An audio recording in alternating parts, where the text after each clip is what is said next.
Bien, muy buenas noches al público que se encuentra ya acá con nosotros, una vez más en Café y Política. Es un gusto poder estar acá con ustedes. Mi nombre es Leslie y pues el día de hoy pues vamos a estar por acá abordando un tema bastante importante. Estamos por acá también con demás invitados, ¿verdad? Los demás chicos del programa.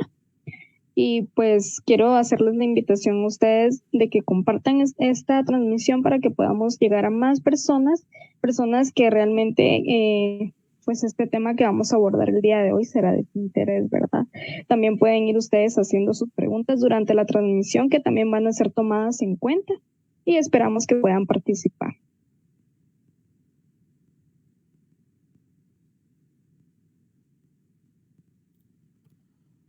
Muy buenas noches, es un gusto tenerles por acá de nuevo en este espacio de Café y Política. Como lo hemos venido repitiendo en las intervenciones que hemos tenido, estos temas se abordan muy poco en los medios tradicionales. Café y Política surge con esta idea de poder generar este espacio de diálogo y discusión. Hoy vamos a hablar sobre el tema de las vacunas contra el COVID-19 en Guatemala. Como todos sabemos, hace ya más de un año que venimos con este tema de la pandemia, pues que ha tocado de distintas formas a la población guatemalteca y que pues se habla mucho. Vamos a poder tener la posibilidad acá de hablarlo con el doctor Manuel Villacorta, a quien le damos la bienvenida a este espacio y que ya por ahí más adelantito le vamos a dar la palabra para entrarle ya de lleno a este tema. Agradecemos mucho que sigan compartiendo la transmisión para que más personas puedan por ahí ir viendo en vivo y también pues queremos hacerlo lo más rápido posible para que también las personas que van a poder ver este programa en la grabación pues también estén ahí pendientes y podamos generar este diálogo y esta discusión. Entonces también la invitación es a que puedan dejarnos en los comentarios de esa transmisión ahí sus inquietudes que en la ronda de preguntas podríamos estar abordando con el doctor Manuel Villacorta, que en esta ocasión vamos a tener una modalidad distinta del programa. Creo que por ahí Herbert les puede ir contando un poquito de qué se trata. Entonces, estamos con el tema de la vacunación, el tema del COVID en Guatemala, que creo que va más allá y por acá lo vamos a ir viendo. El tema del COVID desnuda un sistema de salud, desnuda un sistema económico, desnuda muchas cosas que hoy son mucho más palpables para toda la población y que pues desde este espacio generamos esta discusión para poder ir viendo cómo no solo quedarnos en la discusión, sino también ir viendo algunas cuestiones de cómo podemos ir resolviendo. Así que muchas gracias por estar pendiente. Herbert, te dejo la palabra. Gracias, Edgar. Gracias, Leslie. Doctor Manuel, bienvenido por este espacio. Como ya lo hemos dicho, un programa más de Café y Política, el día de hoy abordando el tema de la vacunación, pero como un tema general y tratar de abordar lo que no se dice en los medios de comunicación, lo que no se cuenta, ver una radiografía realmente de qué es lo que está pasando en Guatemala, tanto en cuestión del COVID, y cuál ha sido la reacción del gobierno, y para eso pues creo que tenemos una persona que nos va a dar como unos aportes muy fundamentales, ¿verdad? Entonces, como ya lo dijeron los compañeros, vamos a invitarlos a que puedan compartir, ¿verdad? La publicación para que esto llegue a muchas personas. La modalidad esta vez será de que pues nosotros le plantearemos una pregunta al doctor, ¿verdad? Quien estará tratando de abordar lo más importante de este tema que como ciudadanos pues nos interesa, ¿verdad? En qué momento nos va a tocar vacunarnos, ¿verdad? Qué capacidad ha tenido el gobierno de ir generando la compra de las vacunas, ¿verdad? Cómo estamos a nivel regional, Guatemala, qué puesto ocupa en esas vacunas. Entonces, vamos a darle inicio al programa y no se olviden dejar sus preguntas porque las vamos a responder. Si tienen una pregunta para el doctor, pues este sería el momento de que lo vayan compartiendo. Así que, doctor Manuel Villacorta, un gusto tenerlo por acá, esta que es su casa, ¿verdad? A este espacio de Café y Política, le agradecemos enormemente el tiempo y si usted nos pudiera empezar a contar entonces cómo está el sistema hoy, cómo está el gobierno de Guatemala en cuanto a la vacunación, ¿verdad? Y qué esperamos los guatemaltecos, ¿verdad? para el resto de lo que nos queda, tanto en tema de COVID como en cuestiones del gobierno, ¿verdad? Que este es su segundo año. Entonces, si nos pudiera comentar ahí específicamente, doctor, ¿cómo vamos con el proceso de vacunación?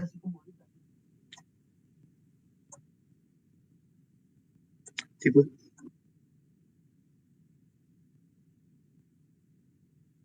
Ahora sí, ¿verdad? ¿Me escuchan? Se escucha ahora, ¿verdad? Ok. Bueno, en principio, jóvenes, quiero agradecerles a Leslie, a Herbert, a Edgar y al resto del equipo que trabaja con ustedes, jóvenes, en San Juan Zacatepeques. Al grupo Algo Nuevo están haciendo esta valiosa oportunidad. Siempre es importante compartir con la juventud ideas y criterios respecto a la problemática nacional en todos los ámbitos. En este caso, ustedes están abordando el tema de la salud. Creí conveniente que esta modalidad fuese de que yo pudiese hacer un diagnóstico pues bastante concreto, en término no mayor de 20 minutos, sobre la situación esta de COVID y particularmente las jornadas de vacunación, para, en base a lo que se plantee, poder responder preguntas, tanto de ustedes, Edgar, Leslie, Herbert, como de las personas que ven la transmisión. Creo que lo primero que tenemos que considerar, jóvenes, es que el COVID, o la COVID, como le llaman otros, yo lo he dicho ya en varias ocasiones, fue una especie de mano invisible que logró encontrar el interruptor de la luz de un cuarto oscuro y encendió esa luz. Y creo que esta pandemia vino a revelar aún con más fuerza la realidad nacional en todos los ámbitos, ¿no? En el área de la educación, lo estamos viendo, en el área de la salud, en el área de recursos y particularmente en el área de cómo se encontraba el Sistema Nacional de Salud. Que sabíamos que era un Sistema Nacional de Salud eficiente y funcional, al cual ha sido uno de los principales víctimas de corrupción, pero yo creo que con esta pandemia se vino a demostrar de una forma categórica, contundente. Y digo esto porque no se puede abordar el tema de la vacuna y cualquier otro ámbito de la salud si no consideramos las condiciones estructurales de cómo se encuentra ese Ministerio de Salud. El presupuesto del Ministerio de Salud, jóvenes, ni siquiera alcanza el 2% del Producto Interno Bruto, cuando en toda América Latina el promedio es el 6% del Producto Interno Bruto. Es decir, tenemos un presupuesto asignado muy, pero muy bajo al Ministerio de Salud. Tenemos un médico por cada 2.000 habitantes, cuando en promedio América Latina tiene 4 médicos por cada 2.000 habitantes. Tenemos una cama de hospital por cada 2.000 habitantes, cuando en América Latina el promedio es 4 camas por cada 2.000 habitantes. Y si consideramos, por ejemplo, la mortalidad infantil, que es 50 niños por cada 1.000 nacidos vivos, es decir, 50 por día, 18.000 al año, es una cifra silente que no se expresa.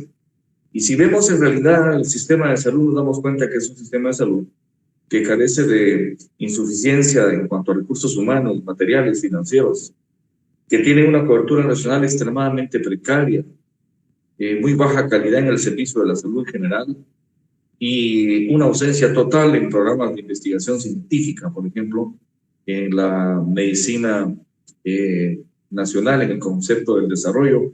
Y lo más trágico es que es uno de los ministerios, conjuntamente con el Ministerio de Infraestructura, de Comunicaciones, el ministerio que más sufre el flagelo de la corrupción. Dicho esto, entonces yo creo que cuando la pandemia se da, teníamos un Ministerio de Salud que no tenía el sustento, la capacidad infraestructural, la capacidad de servicio, como se hubiese esperado. Entonces, la pandemia sorprende al Ministerio de Salud ineficiente, diríamos inepto, en muchas ocasiones trágico y triste. Yo he visitado lo que queda de los centros de salud, puestos de salud, algunos hospitales en el interior y aquí mismo en el área urbana. Y sabemos que las condiciones son aberrantes en la forma como se tratan los pacientes. En esa realidad entra la pandemia. Esto quiero que quede claro, ¿no? Hablando un poco sobre la pandemia en general, para recordar a los jóvenes, hay que pensar que esta pandemia, este COVID-19, es una enfermedad infecciosa causada por un coronavirus, ¿no? El SARS-CoV-2, como se le identificó, una nueva versión. Y de tal manera que el 11 de marzo del año 2020, ya la OMS, la Organización Mundial de la Salud, declara el problema ya como una pandemia.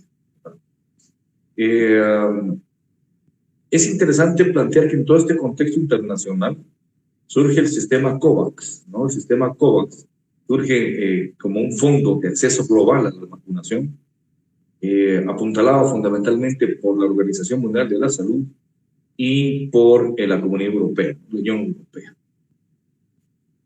Básicamente, el proceso COVAX surgió como una emergencia para apoyar a todos los países, particularmente a los países pobres. Esa es la verdad, que no tienen ni recursos, ni infraestructura, ni experiencia en el manejo de estas vicisitudes. Y cubría fases importantes como, por ejemplo, la fase del desarrollo y la fase de la fabricación de las vacunas. Luego la política de asignación, cómo se le iba a asignar la vacuna a los países que están dentro del sistema COVAX. La adquisición y la estrategia de distribución mundial. Eso es importante porque vemos que en el exterior, Naciones Unidas, es decir, la Organización Mundial de la Salud, instituciones como la Unión Europea y otras, activaron inmediatamente mecanismos para enfrentar la pandemia, mientras que nosotros ni siquiera teníamos datos.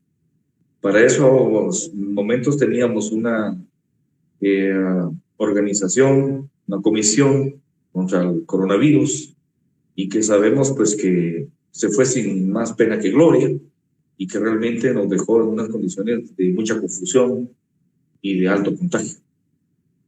Entonces, mientras el mundo sí entendía esto y se avanzaba por la respuesta, en Guatemala se experimentaba con prueba y error, a través incluso de una direccionalidad directamente por parte de la presidencia, errática, falta de continuidad, de certeza, que lo que generó hasta el momento, hasta el día de hoy, es una incertidumbre extraordinaria en toda la población. Nadie sabe nada realmente sobre lo que pasa con el COVID y en este caso ya con la vacunación.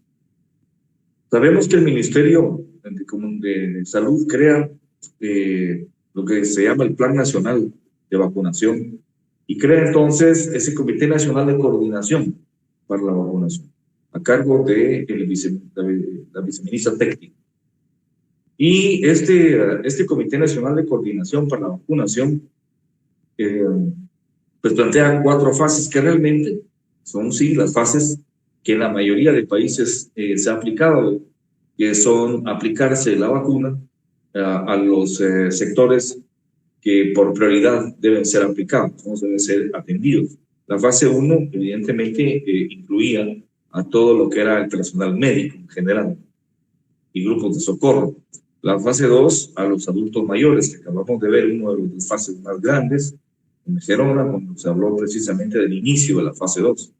La fase 3 que va dirigida directamente a sectores como por ejemplo el sector de la seguridad, policía, militares, a lo que es municipalidades, maestros, por ejemplo. Y la fase 4 que ya va dirigida de una forma abierta a la población, que son los adultos mayores entre 40 y 49 y adultos de 18 a 39 años. Hasta aquí ya teníamos esta comisión y ya teníamos designadas las 4 fases para las jornadas de vacunación. Sin embargo, sabemos perfectamente bien que en la primera fase que no se ha concluido, hubo bastante desacierto e incluso vacunación de personas que no pertenecían, vimos que hasta gobernadores departamentales, alcaldes, proveedores del Estado fueron vacunados y no precisamente todo el personal médico nacional.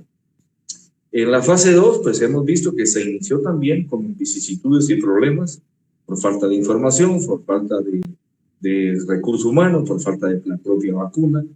Es decir, que nos damos cuenta que se están implementando estas fases de una forma muy irresponsable, un poco oficial. El 11 de marzo del año 2021 se anunció que se recibía el primer envío de 81.600 vacunas mediante el mecanismo COVAX, ¿no? COVAX, perdón. Y la mayoría de las vacunas pues eran en ese momento de AstraZeneca. Que se esperaba recibir algo así como 6.6 millones bajo ese mecanismo COVAX. Algo estaba pasando que las autoridades no podían explicar por qué no llegaba la vacuna y por qué no se iniciaba el proceso de vacunación, cuando incluso ya se había dado un endeudamiento público que superaba los 30.000 millones de quetzales al inicio de la pandemia. Hoy, a este momento, según las autoridades de salud, en su página web, hay 13.971 casos activos, personas contagiadas confirmadas. Hay algo así como 210.000 casos acumulados, casos recuperados 189.000 y fallecidos 7.160. Esos son los datos que nos presenta el Ministerio de Salud. En cuanto a vacunación, hoy, según esa misma fuente, se han aplicado el total de dosis administradas 154.000 dosis. Personas vacunadas de primera dosis son 152.000 y personas vacunadas con un esquema completo estamos hablando ya de 1.823 personas. En cuanto al porcentaje de las vacunas que se han utilizado, eso es importante saberlo para ir aclarando, el 98% corresponde a la vacuna AstraZeneca, que ha tenido problemas técnicos en su aplicación en otros países, por tanto que ha provocado coagulación inmediata en algunos pacientes, trombosis, infartos, y el 2% de la vacunación se ha hecho con la vacuna Moderna. Curiosamente, después de haber desprestigiado el gobierno de la vacuna rusa, la Sputnik, resultó que se sorprendió a la sociedad cuando el gobierno, a través de la ministra de Salud, anuncia que el gobierno de Guatemala había hecho una negociación con Rusia, mediante la cual se iban a adquirir 16 millones de dosis, de lo cual ya se ha pagado 614 millones de quetzales, que significaría el 50% del valor total, que es algo así como 1.200 millones de quetzales para tener las 16 millones de dosis. Las autoridades rusas confirmaron de que no va a terminar el año 2021 sin que esas 16 millones de vacunas ya estén en territorio nacional para poder ser aplicadas. Un dato curioso, jóvenes, es que en este momento prácticamente solo el 1% de la población ha sido vacunada. Cuando hemos visto las tablas comparativas de porcentajes, nos damos cuenta que Guatemala es prácticamente de los últimos países en el mundo en cuanto al logro de vacunación. El primer lugar en este momento lo tiene Israel, que ha logrado una extraordinaria vacunación en su población, incluyendo ya también la vacunación en los territorios palestinos, lo que demuestra una capacidad de respuesta impresionante. Yo viví en Israel, sé cómo funciona, están preparados para todo, y en este momento es el país que mejor ha administrado la jornada de vacunación, muy superiormente sobre los países europeos y Estados Unidos. Guatemala, repito, no llega ni el 1% de la aplicación de vacunas, lo cual es muy, muy bajo. Cuando hablamos de un plan nacional de vacunación, evidentemente los pasos no son nada complicados ni son secretos. Lo primero es situar los fondos para la compra de la vacuna. Esto es una correlación entre el Ministerio de Finanzas y el Ministerio de Salud. Segundo, es la fase de la compra del producto a través de las evaluaciones técnicas y hacerlo. Tercero, y diríamos simultáneamente, es la implementación de los centros institucionales en donde se van a aplicar las vacunas. Esto paralelamente a un gran plan nacional de comunicación por todos los medios, utilizando radio, prensa, televisión, vallas en carretera, redes sociales, sobre cómo va a funcionar el Plan Nacional de Vacunación. Hasta el momento no hemos visto nada de eso. 4, ya calendarizar en forma concreta la vacunación misma, ¿no?, en las fases de la 1 a la 4. Y 5, pues obviamente el seguimiento, que es a través de una unidad de control y seguimiento cualitativo y cuantitativo, ¿no?, de evaluación de la aplicación y el proceso de vacunación. Yo creo que con estos datos, jóvenes, era mi inquietud poder tener un perfil muy claro de lo que está pasando en Guatemala. Haciendo una breve síntesis, yo diría que las características de este proceso han sido, primero, que el gobierno no ha tenido ninguna capacidad técnica como para implementar un verdadero plan de vacunación.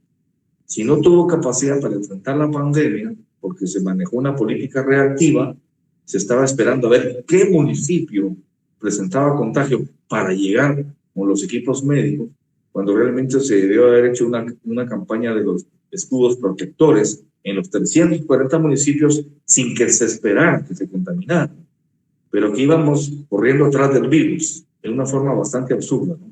Cuando aquí había que tener una política preventiva. La ambivalencia de los cierres y las aperturas, la confinación y luego la no confinación, la confusión de qué se funcionaba y qué no funcionaba, todo esto como preámbulo, fase previa a la vacunación, demostró que no se estaba haciendo un trabajo profesional. Mucha gente, yo diría que más de esos 7,000 que dice el Ministerio de Salud que han muerto, son más. Mucha gente no tenía por qué haber muerto. Es decir, con una atención mínima, estratégica, con recurso hospitalario, muchas familias no tendrían hoy que estar lamentando la trágica partida y para siempre de sus propios seres queridos. Esa es una responsabilidad que recae sobre el gobierno definitiva. Entonces creo que si vemos eso y luego la implementación del proceso de vacunación, en donde se ha estado diciendo que esta semana vienen las vacunas, que no, que va a ser hasta dentro de 15 días, que no, que dentro de un mes, y al final se habló de AstraZeneca y Moderna, finalmente resulta que va a ser la Sputnik rusa, sobre la marcha. Esto realmente es inaudito. Es que no se puede cambiar una decisión de este nivel, es una cuestión de vida o muerte, de salud pública, de un día para otro. Como las medidas que hoy en la noche anunció el señor Yamatei, que realmente pues son intrascendentes, incoherentes, inentendibles, ¿no? Básicamente se reduce el consumo del alcohol en ciertas horas, pues se dice lo mismo, que hay que continuar con mascarillas, es decir, ¿qué cambios se hicieron? Porque creo que con esto voy terminando. Aquí ha habido un problema. El problema es que ha habido una posición, diríamos, institucional por parte de los organismos de salud internacional, de la OMS, de la OPS, por ejemplo, y es el tema del confinamiento para enfrentar la pandemia. Confinamiento para evitar contagio. Pero en Guatemala ha habido un conflicto de intereses con el sector privado. Hablemos claro, casi. Ellos han insistido en que no se debe cerrar la economía y que la población se debe atender sola y que finalmente pues, va a venir una especie de inmunidad de rebaño. Este conflicto, que obviamente pesa mucho sobre el gobierno, porque el señor Yamatei responde a casi y pues a contramarcha y a la fuerza ha tratado de ir respondiendo a lo que sugiere Naciones Unidas, particularmente la OMS, ha hecho pues que no tengamos una política pública en salud, en este caso con COVID, coherente, efectiva, y como la que tenemos que reconocer, aunque nos moleste a algunos, la ha tenido un país pequeño y hermano, como es el caso de El Salvador, que ha tenido una extraordinaria capacidad para enfrentar. Si El Salvador es un país con la misma historia nuestra, con los mismos problemas, la ausencia de recursos financieros, ha logrado algo a ese nivel, es inaudito que nosotros no lo hagamos. Tiene un país que es el país punto en América Central, como es Guatemala. Entonces yo creo, pues, jóvenes, que en términos generales estamos viviendo en el contexto de una gran incertidumbre, producto de una política pública en salud, yo diría, inexistente, una acción de prueba y error, con lo que realmente se juega es con la vida de la población. Y lo más importante, que esta pandemia no ha terminado, que esta pandemia no ha marcado su carácter y ya que lo conocemos. Es decir, es la gran preocupación que se tiene en muchos países desarrollados que han llamado a confinamientos totales en un momento dado, como Inglaterra, por ejemplo, y otros, de que puedan surgir variables de este virus que sea mucho más contagioso y mucho más letal. Entonces, diría que estamos en un terreno de incertidumbre, no solo a nivel de salud pública global, sino con una incertidumbre terrible a nivel nacional, porque no sabemos cuándo la población va a ser realmente vacunada. Y pues obviamente lo que más preocupó fue que en principio se pierden vacunas, luego se aplican a personas que no debían haberse aplicado, ha habido un retraso sistemático en eso, y pues ojalá no vayamos a llegar a caer en que esto es un plan deliberado, como ya realmente lo demostró Honduras el día de ayer. El gobierno de Honduras, que no es un gobierno precisamente, para ponerlo de ejemplo, un gobierno plagado de corrupción, anunció que libera la compra de vacunas por parte del sector privado de las grandes farmacéuticas para que se puedan aplicar también en hospitales privados. Obviamente eso significaría que el Estado renuncia a su responsabilidad ante una situación pandémica. Quisiera yo pensar que no vamos a llegar a eso en Guatemala, porque evidentemente un país que está plagado de pobreza, una familia de 5 o 6 personas, campesinos, sindicalistas, trabajadores, estudiantes, clase media, clase pobre, pues evidentemente no podrían esas 5 o 6 familias, 6 miembros de la familia, tener 1.500, 2.000 quetzales en la bolsa de inmediato para comprar las vacunas. Entonces creemos que esto sí es una cuestión de humanidad, de solidaridad y de derecho adquirido constitucionalmente, en donde se dice que el Estado es responsable del bienestar de la sociedad en el marco de la educación, la salud y la seguridad y la estabilidad jurídica. De tal manera que creo que vamos a seguir viendo una serie de incoherencias, de incertidumbre, y probablemente se diluya todo esto y se haga de menos poco a poco el plan de vacunación, desaparezca del escenario y quede finalmente esto como una sálvese quien pueda. Y quien tiene recursos, pues comprar la vacuna, como ya se ve que se está haciendo. Algunos han salido al exterior para vacunarse en el exterior, ¿verdad? Más los que tienen una nacionalidad extranjera, doble nacionalidad. De tal manera que creo que esta lectura que debemos hacer es de que Guatemala sigue teniendo gravísimos problemas en todos los ámbitos, y en este caso, como ha quedado claro, en el sector de salud. Con esto terminaría brevemente y dejaría la palabra, jóvenes, por si ustedes quieren hacer alguna observación, alguna pregunta. Ok, muchas gracias por su valioso aporte, muy interesante, digamos, cómo hacer un análisis de las situaciones que pasan en el país, ¿verdad? Que al final son cosas que nos tocan interpretar, doctor, y que como decíamos, no salen en los medios, ¿verdad? Pues medios nacionales ni en la tele. Pues hoy acabamos de ver un discurso del presidente en su mensaje, ¿verdad? Donde llamaba a la unidad y este tema de volver a retomar, digamos, algunas medidas de prevención, pero que más pareciera ser como un recurso para evitar cualquier tipo de manifestación de la población ante la mala administración, ¿verdad? Pero sin embargo, venden la idea a las personas de que están llamando a la unidad, a que se acabe todo la pobreza, el desarrollo, todas las problemáticas. Pero hay un trasfondo de esto, ¿verdad? Vamos a mandar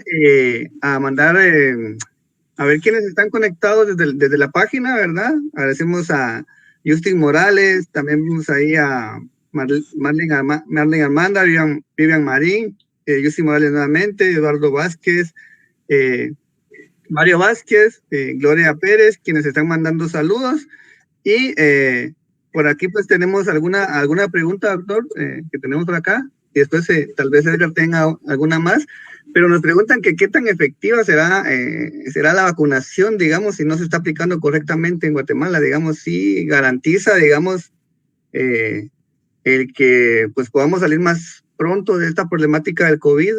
¿Qué efectividad tiene la vacuna, doctor? Y si, así como lo está haciendo Guatemala, pues tenemos esperanzas de ir mejorando, digamos, pronto, o está muy lejos, digamos, esta mejora a las condiciones del país en tema de la vacuna. Ok, mira,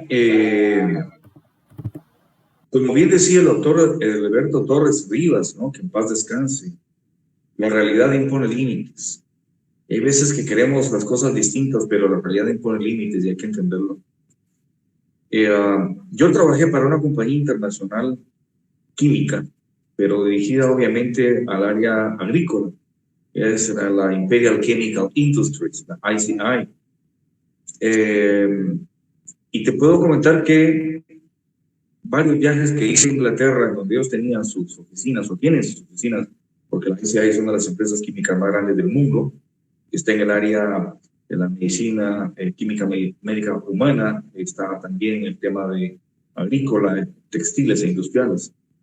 En un proyecto agrícola, imagínate, en un proyecto agrícola, generalmente un producto para salir al mercado en su fase de investigación y prueba y desarrollo lleva 10 años. Es decir, cuando una compañía agroquímica, Bayer, Roman Haas, Hedge o ICI o cualquiera de estas, saca un producto, un herbicida, un fungicida, generalmente ese producto pasó 10 años en observación en laboratorios que ellos tienen. Y estamos hablando de productos agrícolas, no de salud humana, 10 años de prueba. Y de cada 1000 productos, finalmente, después de los 10 años, 10 llegan al mercado. Otros no pasan, por distinta razón. Y digo que si esto es tan rígido en el área de la química agrícola, pues en el área de la química farmacéutica para los humanos debería ser igual o mayor. Entonces resulta que viene esta pandemia, declarada en el 2020 en marzo por OMS como pandemia, y corren las grandes corporaciones farmacéuticas globales a buscar una vacuna en tan poco tiempo. La verdad es que ninguna vacuna puede en este momento garantizar efectividad del 100% e incluso garantizar no tener efectos colaterales a mediano y largo plazo. No se sabe.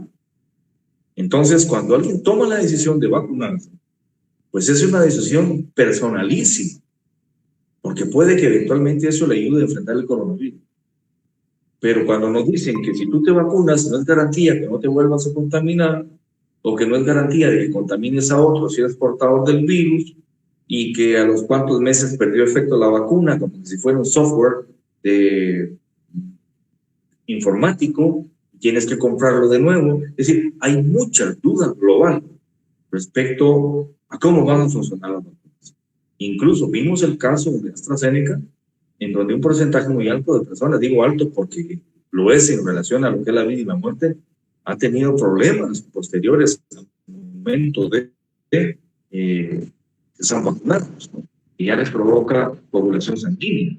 Porque la vacuna, el concepto de la vacuna, es que viene a ser un elemento exógeno que cuando se te aplica va a favorecer tu sistema inmunológico a mediano y largo plazo. Pero en este caso, pues no se sabe, y las propias compañías, cuando han firmado acuerdos con los gobiernos, hacen pactos de confidencialidad y renuncian a responsabilidades. Es decir, cada quien se pone la vacuna por riesgo propio. Eso es. Si va a ser AstraZeneca, si va a ser Moderna, si va a ser Sputnik, si va a ser el Johnson & Johnson, Pfizer, pues cada quien la va a decidir. Entonces es ahí donde entra la responsabilidad del gobierno. Porque el gobierno es como el padre de familia. Él va a cuidar por el agua que están tomando los niños, por la alimentación que está llegando a casa. El gobierno tiene que velar porque a su población se le inyecte la vacuna, al menos que la mejor calidad tenga. Y nos estamos dando cuenta que si aquí empezamos con AstraZeneca, que es la que más problemas ha dado, y luego con Moderna, y ahora resulta que se van a la Sputnik, pues realmente entonces hay incertidumbre. Yo te diría que en este momento es un campo insospechado, y los resultados de las vacunaciones a nivel global no se pueden entender sino dentro de un mediano y largo plazo. Mentiría quien diga que una vacuna es 100% efectiva y que no va a tener ningún efecto colateral. Es decir, no se sabe porque no se ha experimentado.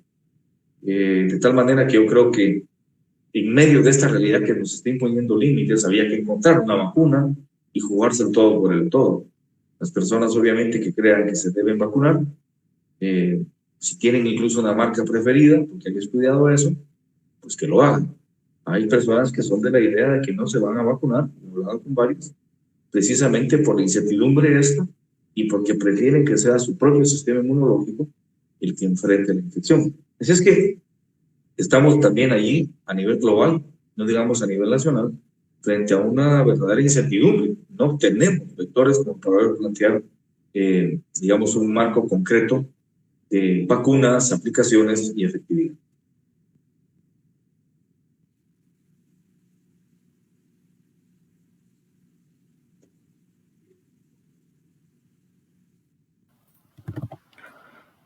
Muchas gracias, doctor, por sus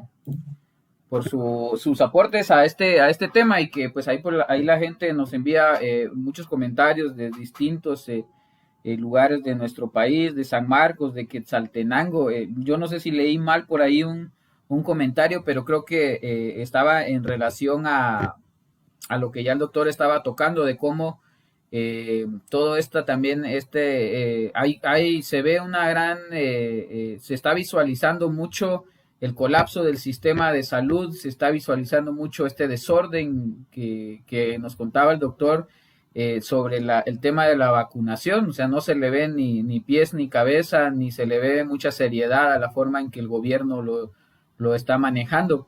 Y pareciera ser, como lo decía, que pues esperemos que no llegue a ese punto, pero que se ha visto en cómo estas estrategias de debilitar el Estado, de debilitar las instituciones públicas para que entre lo privado. Por ahí había un comentario de alguien preguntando, bueno, ¿y por qué no entra la iniciativa privada a distribuir la vacuna? Y creo que es un poquito lo que el doctor nos contaba, ¿va? Digamos, de cuánta gente, cuánta de la población realmente estaría en la capacidad de pagarla, y que hoy por hoy, pues sí, hay gente que está viajando a otros países a vacunarse.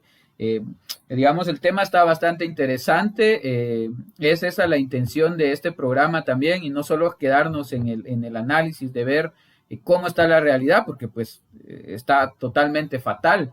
Es de ir también cómo vamos construyendo alternativas, y creo que por ahí podríamos ir volcando esta idea de conversatorio, si les parece, compañeros, para ir viendo más o menos cómo, porque vemos los efectos que ha tenido en la economía del país. No sé realmente qué está pasando, yo no he podido ver, pero digamos, hay una tendencia en la mayoría de productos que están hacia el alza. Y, han habido comentarios, por ejemplo, en esta semana sobre la subida del pan, porque han subido muchos de los materiales que son importados, y que en Guatemala se importa la mayoría de cosas que se consumen. Entonces, esto encarece la vida y el acceso a los recursos, y en este caso la vacuna. Entonces, digamos, está todo el tema económico, y es complicado. Entonces, podríamos ir como viendo ahí algunas soluciones. Doctor, no sé si digamos, desde su mirada, podríamos como ir viendo ahí que ante esta situación, ¿qué podemos ir haciendo los guatemaltecos conscientes, los guatemaltecos que estamos con esta idea de que realmente no ocurran estas cosas? Le dejo la palabra.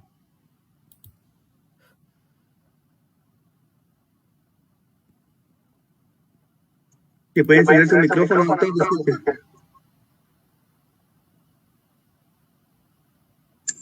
Ahora sí, ¿verdad? Ok. Muy buena pregunta, Edgar. Muy buena, como la que anteriormente también hizo Herbert, ¿no? Mira, aquí hiciste prácticamente enfocaste dos temas que son importantes. El primero va por la vía de que por qué no se le permite al sector privado, diríamos a las grandes farmacéuticas y a las farmacias, poder empezar a vender la vacuna. En este caso, tenemos que considerar lo siguiente. Una pandemia tiene un efecto generalizado. Una pandemia no va y en este caso COVID, no va a diferenciar si se va a infectar a una mujer, un hombre, un niño, un anciano. Es decir, aquí todos somos sujetos de potencialmente ser contagiados. Si se permite, por ejemplo, que el sector privado empiece a aplicar la vacuna, yo diría que esa es una especie de privilegio que tendría sentido si realmente el gobierno ya ha logrado ofrecerle vacuna a los 18 millones de guatemaltecos. Si el gobierno dijera, ya no estamos preparados, tenemos todos los centros de salud, o puestos de salud, puestos de vacunación perfectamente distribuidos. Tenemos las 18 millones de dosis, ya estamos listos para empezar o ya estamos empezando. Pero si alguien por cuenta propia, cuando el gobierno ya garantiza plena cobertura de vacunación, si alguien por cuenta propia prefiere ir a un hospital privado a pagar, saber qué cantidad, es que lo haga. Pero el gobierno lo podría hacer única y exclusivamente si ya garantizó el 100% de la vacunación para los 18 millones de habitantes. Porque lo que pasaría aquí sería que familias, y que qué bueno, que tienen los recursos, eso es bueno, algunas familias podrían ir a un hospital privado y pagar, creo que se está pagando 1.200, no sé cuánto por vacuna o más, y vacunarse 6 personas, invertir 10.000 quetzales. Quizás hay familias que para ellos puede hacerse. Pero ¿qué sentido tiene que estas familias se vacunen si un gran sector poblacional pobre no va a tener acceso a las vacunas? Lo que vamos a tener ahí es un fracaso en el manejo de la salud pública, porque no tiene sentido que un sector muy, pero muy reducido de la población pueda ir a un gran hospital o un centro privado a vacunarse si el 80% de la población no se vacuna.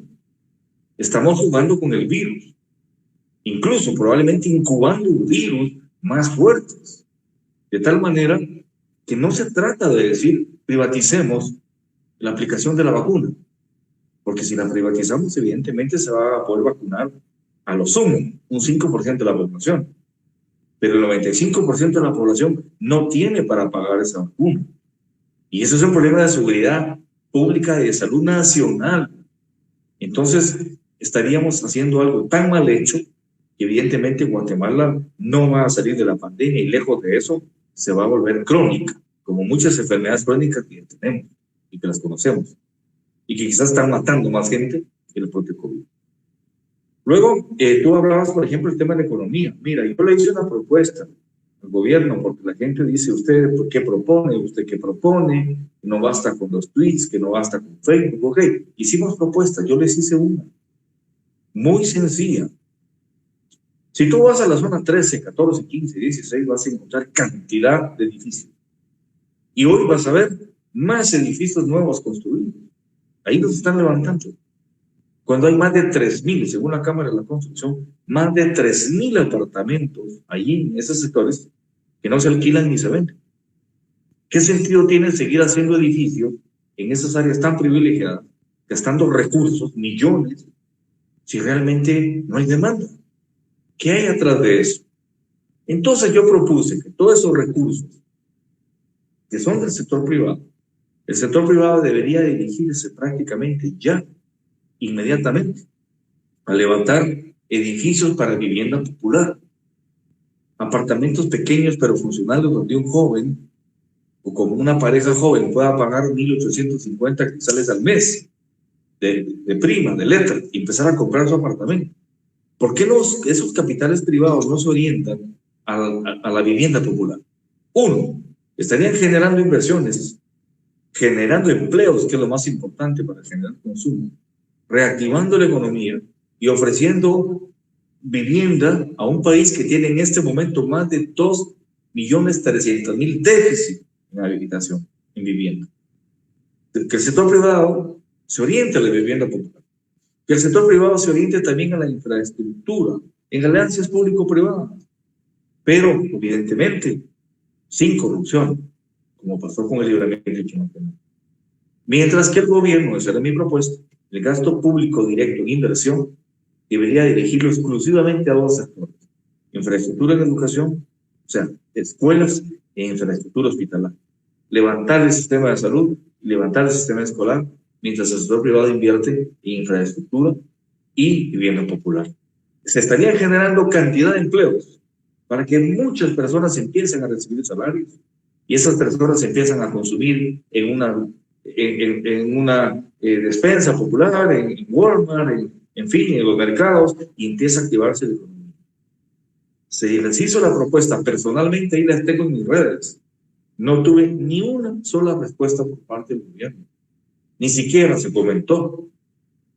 Entonces nos damos cuenta que realmente no hay interés. planteando lo que tú planteas acerca de la reactivación económica, de que haya reactivación económica. Yo te digo, el año pasado se dejaron de facturar 15,000 millones de quetzales. Eso es mucho dinero. Se dejaron de facturar. Hubo algo así como 100,000 puestos dentro del mercado formal que se perdieron, fueron despedidos los trabajadores. Y en el mercado informal fueron cientos de miles. Y se produjo un proceso de descapitalización. Y eso es gravísimo. Porque cuando tú te descapitalizas y te atrasas 6 meses en la renta para tu taller y empiezas a despedir a tus 6 trabajadores y empiezas a hipotecar o a vender tu equipo, un barreno, una sierra, para poder sobrevivir, te acabaste tu empresa. No la vas a volver a recuperar jamás. Eso es descapitalización. Y eso estamos viendo con miles de persianas de negocios cerradas. Cientos de rótulos en las calles que dicen disponible, disponible. Nadie los está contratando. La economía se contrajo muchísimo. De tal manera que cuando sale diciendo el señor Yamatei está muy optimista por el crecimiento económico de este año, realmente se toma como una broma de mal gusto, como un cinismo total. Porque sabemos los grandes problemas que estamos viviendo los guatemaltecos. Endeudados para poder pagar una tarjeta de crédito, poder pagar un alquiler, ya ni siquiera para poder comer en una forma decente. Y que se nos diga que este es un gran año de recuperación económica, ¿a quién le está hablando? Porque a nosotros como guatemaltecos, ¿no? Entonces, soluciones hay, pero para eso tú tienes que tener un gobierno responsable que entienda de esto. Pero evidentemente no tenemos gobierno, lo que tenemos ahí es un grupo de personas que está dedicada a las cosas que ustedes saben mejor que nadie a qué se dedica. Gracias, doctor, por su aporte y su análisis sobre el sistema económico que ha llevado a la pandemia.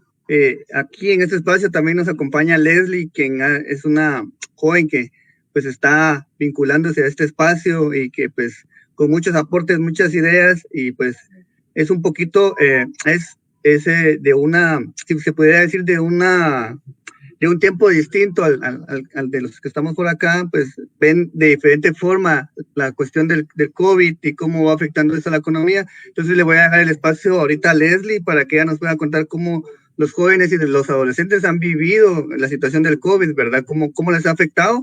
Y Leslie, si les pudiera hacer una pregunta desde el sector que tú representas, ¿verdad? De los jóvenes y de los adolescentes al doctor Manuel, ¿verdad? Algo que tú quisieras saber de los problemas que viven los jóvenes hoy en día respecto al COVID. Entonces, Leslie, te dejo el espacio, no sé si estamos ahí.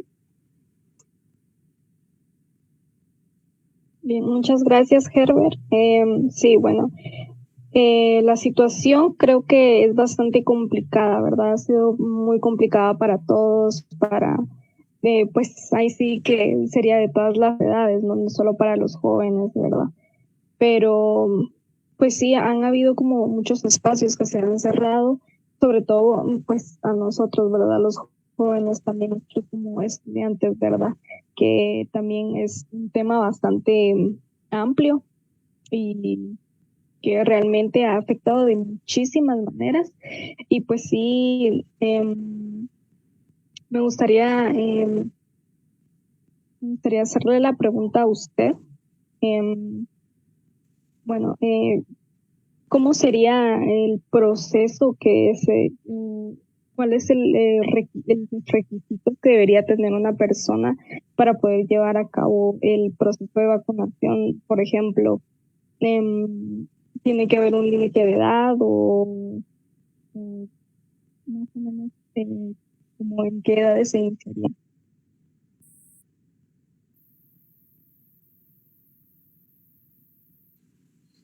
Sí, perdón, Leslie, fíjate que lamentablemente ya la última parte se cortó. En lo personal, yo la transmisión la tuve un poquito cortada. Entendí hasta donde tú dijiste cuál sería el proceso pero de ahí ya no capté. ¿Podrías repetirme, por favor?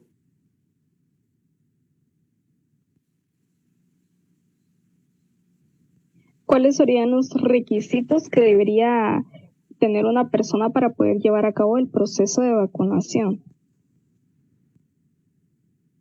Bueno, mira, yo creo que en este caso no tendría que haber ningún requisito. Es decir, Cuando tú haces un trámite administrativo, te pueden decir, necesitamos que me traiga 4 fotografías en blanco y negro, necesitamos sus antecedentes penales, policíacos, un recibo de luz, y con eso estamos para abrir una cuenta de banco o tramitar algo. Ahí puede haber requisitos, ¿no? Pero en el tema de la vacunación, esta es una cuestión que no tendría por qué tener ningún requisito más que tu DPI por efectos de controles. Porque entonces, obviamente, la persona sin más preguntas que hacerle, simplemente, si está en una fase de vacunación X, la 1, la 2, la 3 o la 4, ¿usted qué es? Soy doctora, soy enfermera, perfecto, fase 1, entonces usted tiene que aplicarse la vacuna, se la vamos a aplicar. ¿Me puede dar su nombre y número de DPI, por favor? Correcto, ya está certificado el registro que usted ha sido vacunado. ¿Usted de dónde viene? Yo pues soy Policía Nacional, yo soy maestro, yo obviamente, pues no soy ni maestro, pero yo tengo el rango ya de 40 a 49 o de 18 a 30, tal como lo dice la fase 4, aquí está mi DPI. El único requisito tendría que ser el DPI y por condiciones de control cuantitativo, nada más. Que incluso podría haber alguien que diga, mire, no tengo DPI, no lo he tramitado o simplemente lo perdí, pero me quiero vacunar. Tendría que haber un mecanismo sustitutivo inmediato y la persona debe ser vacunada. Es un derecho humano a la salud. Entonces, en este caso, creo que requisitos no se puede hablar de tener requisitos para poder ser vacunado, ¿verdad? Simple y sencillamente es un DPI, el que te registra tu nombre y el número para cuestión de control cuantitativo, saber cuántas personas se han vacunado, en dónde viven, por registros, digamos, regionales o de área, pero ningún otro tipo de requisito. Ahora, si la persona sabe que tiene alguna condición específica de salud, padece diabetes o algún tipo de enfermedad, pues evidentemente la persona debe exponerlo antes de ser vacunada para evitar cualquier tipo de reacción. Eso es todo. Pero requisitos en sí, ninguno, absolutamente ninguno, más que lleves tu DPI. Y si no lo tienes, están obligadas las autoridades a encontrar un mecanismo de control sustitutivo y están obligadas en ese momento a proceder con la vacunación. No te pueden dejar de vacunar porque no tengas un DPI.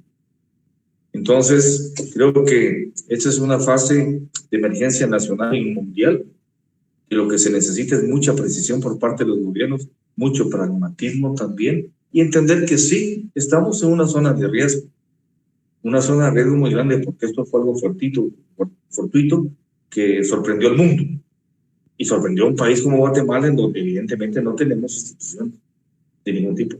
Entonces, sabemos, como tú lo dijiste al principio, esta situación es bastante dramática, y no solo para los jóvenes, sino para todos los grupos etarios.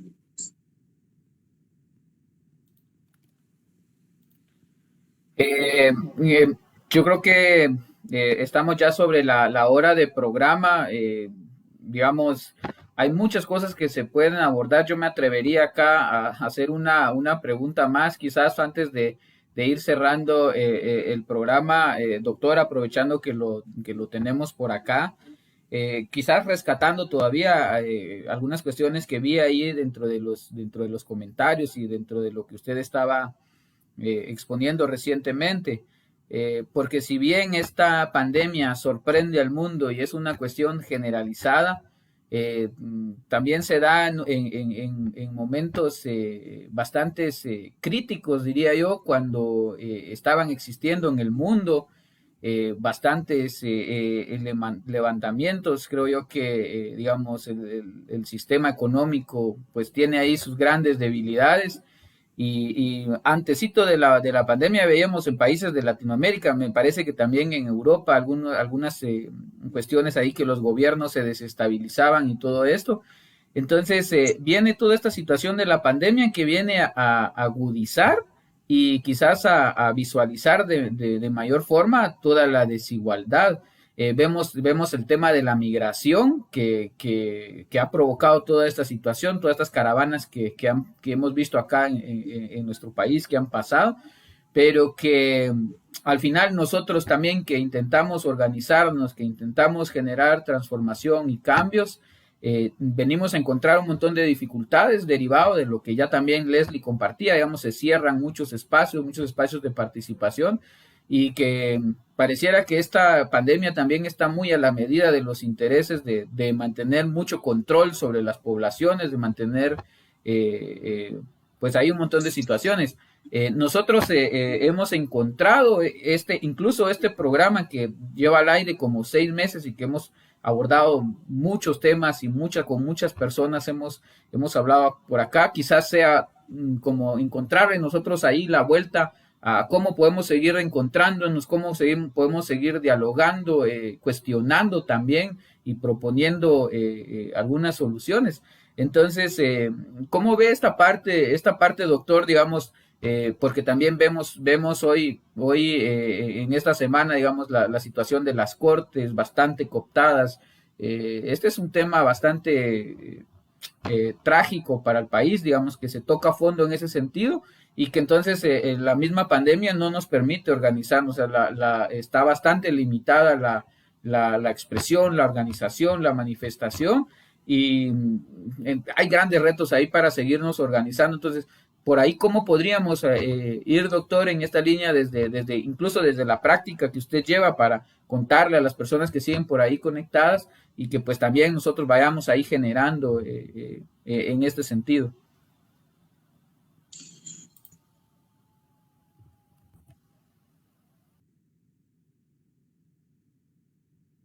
Demandas sociales potenciadas. La población guatemalteca demanda desde hace muchísimos años acceso al trabajo, a la seguridad, a la salud, a la educación, a la vivienda, a la equidad, a la justicia. Y sabemos perfectamente bien que esas demandas sociales llevan muchos años y que no ha habido ningún gobierno que las atienda. Entonces, cuando la pandemia se instituye y llega a Guatemala, se vienen a sumar otro tipo de demandas, que es el agudizamiento de la crisis económica, por ejemplo, mayor pobreza y el desaparecimiento virtual ya de la clase media en el país. Entonces, resulta que los gobiernos saben perfectamente bien que en esos momentos, cuando había muchas demandas sociales y conflictividad, que ya la traíamos desde mucho tiempo atrás, y con el agravamiento de la situación producto de la pandemia, se supone y evalúan la posibilidad de que pueda haber un desencanto social que eventualmente se pueda materializar en demandas sociales como manifestaciones, toma de carreteras, plazas públicas, como ha pasado incluso en otros países en Europa ya. Es ahí donde precisamente los gobiernos están tratando de estar preparados para enfrentar esa situación, fortaleciendo a los ejércitos, fortaleciendo a las policías. Y como tú bien lo explicabas, también, Edgar, a partir de jugar con esos mecanismos de que el estado de prevención, el estado de calamidad, el estado de excepción, es decir, recursos que tienen los gobiernos para limitar que el pueblo pueda, dentro de sus derechos, externar su molestia. Yo lo que creo es que simplemente se está potenciando el malestar social. Esto es una bomba de tiempo. Y mientras menos expresión social haya, mientras menos canales de expresión social haya, más se va a potenciar ese malestar social. Yo viajo por todo el país y al interior, aldeas, a comunidades de todo tipo, no solo las cabeceras departamentales, y te puedo decir que la pobreza y los niveles de desesperación social son inmensos. La gente está desesperada. De tal manera que creo que si no hay una respuesta inteligente a los grandes problemas nacionales de inmediato, pues sí pueden verse desbordes sociales en cualquier momento. Y creo que parte del juego para evitarlos es eso, restringir las libertades sociales en función al pretexto de la pandemia. Pero, evidentemente, no tenemos un gobierno democrático. Como tú lo dijiste, se está instituyendo una verdadera dictadura institucional de cooptación de todas las instituciones del Estado. Eso es grave, eso no va a durar por mucho tiempo y anuncia una situación de colapso muy pronto, ¿verdad? Y creo que el ejemplo más claro es esa súbita decisión de la vicepresidenta de los Estados Unidos, Kamala Harris, de venir al Triángulo Norte. La agenda de una persona como ella es extremadamente complicada, y para que haya hecho un espacio y venir aquí es porque aquí las cosas se están poniendo mal. Y no cabe duda que la presión internacional se va a ir con todo, precisamente porque pareciera ser que a veces en el exterior entienden más nuestros problemas que nosotros mismos en el interior. Así es que, sí, en conclusión, los gobiernos también juegan con eso, con la pandemia, para manipular cualquier situación de desencanto social. Y creo que es lo que ha hecho el gobierno de Guatemala en ese día. Gracias, doctor, por su valioso aporte. Creo que llegó el momento de ir amarrando ya las conclusiones finales para ir cerrando el programa. Entonces les voy a dejar, nos vamos a ir despidiendo. De último vamos a dejar al doctor para que haga su conclusión final. Entonces le voy a terminar yo cerrando, después le cedo la palabra a Leslie, luego seguiría Edgar y por último el doctor pues diría las conclusiones finales del tema respecto a la vacuna y qué es lo que nos corresponde hacer como ciudadanos, ¿no? Entonces, a todas las personas que nos sintonizan en este programa nuevamente, Café y Política, hoy tenemos el gusto, o tuvimos el gusto de tener al doctor Manuel Villacorta, esperamos pues poderlo ver nuevamente por acá, y a ustedes por estar fieles a la sintonía, ¿verdad? Pues hay mucho que hacer, ¿verdad? A pesar de que hay nuevas restricciones, hay nuevos lineamientos para, como ya lo decían, que nos impiden manifestar, que nos impiden actuar ante las decisiones del gobierno, pues hay otras formas de manifestar, ¿verdad? Podemos ir activando, pues no es tan viable desde las redes sociales, pero lo importante es no quedarnos callados y estar al pendiente de todo lo que hace el gobierno, tanto desde el gobierno central hacia nuestras comunidades, a las municipalidades, ¿verdad? Puesto que esto también es un tema que va desde lo macro hasta lo micro, ¿verdad? Esos procesos pues hablamos aquí en términos generales de todo el mal manejo que ha llevado, digamos, el gobierno a la pandemia y el mal manejo que está dando las vacunas, pero esto es a nivel general. Ya, pues, habría que hacer otro debate, otro análisis de cómo lo han manejado las municipalidades, ¿verdad? Cómo han manejado las municipalidades el tema del COVID aquí, ¿verdad? Hemos visto municipalidades que se han aumentado, digamos, las dietas municipales en plena crisis económica, otras municipalidades que han aumentado impuestos, tal es el caso de la Municipalidad de San Juan, que en plena crisis económica hace un aumento de impuestos, ¿verdad? Y hace un aumento de dietas municipales, ¿verdad? Que se aprovecha todo esto para que nadie manifieste, ¿verdad? Entonces, seguir atentos ahí y buscar nuevas alternativas de evitar, pues, que se nos sigan reprimiendo más y dictaminando leyes y decretos que nos afecten, ¿verdad? Entonces, yo por ahí voy cerrando. Le dejo la palabra a Leslie para que cierre y, pues, gracias por estar aquí a todos y compartan este video, pues, el programa sigue y lo pueden seguir visualizando ahí quienes no tuvieron la oportunidad de estar en el en vivo. Así que, Leslie, te dejo el espacio para que te despidas.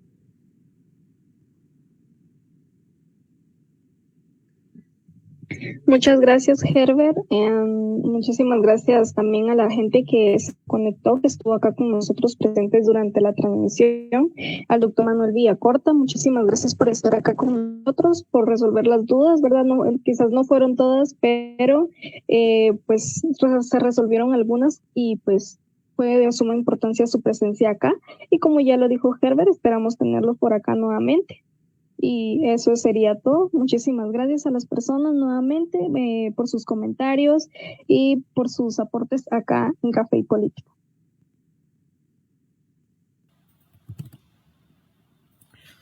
Pues bueno, yo he hablado bastante esta noche, creo yo. Digo eso también con mucha seriedad. De verdad, de todo corazón, espero que la audiencia, quienes hemos estado acá en el programa, Leslie, muchas gracias, Herbert, también tu aporte, doctor Manuel Villacorta, espero que podamos seguirnos encontrando más allá de estas pantallas, que nos podamos seguir encontrando en estos procesos que buscan transformación en nuestro país. Lamentablemente en el camino, creo yo, ya se han quedado algunos compañeros por esta misma situación de la pandemia, porque pues aquí se aborda, se critica, se cuestiona una situación que realmente está pasando en las comunidades. Pasa por mi mente en este momento el recuerdo ahí de algunos compañeros que han muerto por COVID y que han dejado también huella en nuestro país y en estas luchas, así que de verdad espero que podamos seguirnos encontrando para seguir transformando nuestro país. Entonces, doctor, le dejo la palabra también para que usted dé sus palabras finales. Bueno, finalmente, jóvenes del grupo Algo Nuevo están haciendo, Edgar, Leslie y Herbert, muchísimas gracias por esta invitación.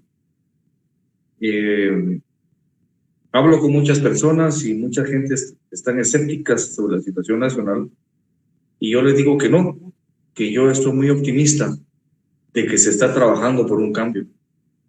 Y hoy precisamente con el grupo Algo Nuevo están haciendo, queda demostrado que los jóvenes no están de brazos cruzados, que los jóvenes como ustedes, por ejemplo, están enfrentando su responsabilidad como ciudadanos, a pesar de su juventud. Ustedes son parte de una juventud rebelde, una juventud que debió tener mejores condiciones en este momento en cuanto a trabajo, estudio, proyección artística, en fin, pero este es un país que lamentablemente no lo está ofreciendo. Ustedes son la generación del cambio.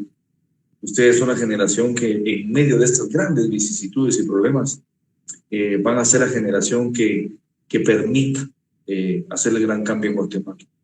Yo les agradezco mucho, me quedo muy satisfecho, muy orgulloso del trabajo que están haciendo.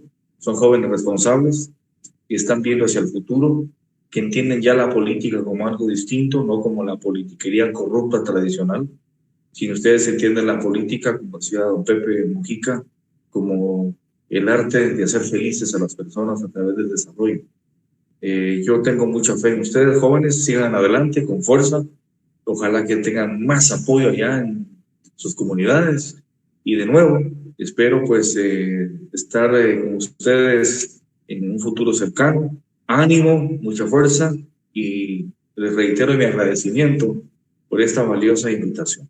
Así es que muchas gracias, que tengan todos una feliz noche y seguiremos en contacto siempre que las condiciones lo permitan. Hasta pronto, queridos jóvenes. Gracias a todos, feliz noche. Buenas Gracias. noches. Buenas noches. Chao.